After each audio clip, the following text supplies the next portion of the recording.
Imagine small children play on the grass and mothers push their babies around in prams. While all that's happening just a few metres away as well are drug dealers peddling their wares. This is daily reality in one Berlin park, which pushers have turned into a round-the-clock drug supermarket, it seems. Next, and as RT's Peter Oliver reports, some say Germany's immigration policies could be to blame for it. A Berlin park on a glorious spring day, but as people walk their dogs, ride bikes or just take in the sunshine, it's hard to imagine that this is actually a 24-hour open-air drug market. This is Görlitzer Park, an area popular with artists and musicians, and as these pictures show, also a hub for illegal drugs, mostly marijuana. Selling cannabis in Berlin can result in lengthy jail terms, but police say they're swimming against the tide. We do not think that we can make the Görlitzer Park a drug-free or dealer-free place. What we probably are not able to is, dry out the market in a city like Berlin, 3.5 million. As a whole, that won't be possible. The problem for the authorities is that once the police go away, the dealers come out to play.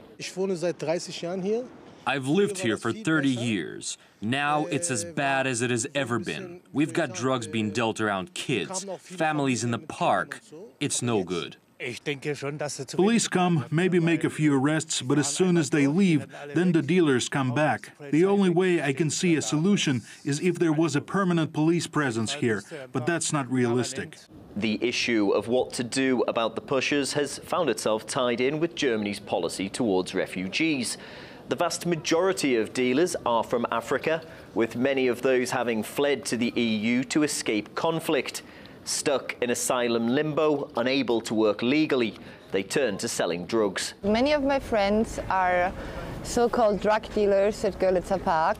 So I want to show some solidarity with them and also to make a sign that I'm not fine with their actual drug politics and especially not with our refugee politics. It's kind of a complex question. It's really not about what is done there, but more about the people who go to have asylum in Germany, that they really should have, like after half a year, they should have their decision and then they are out or in.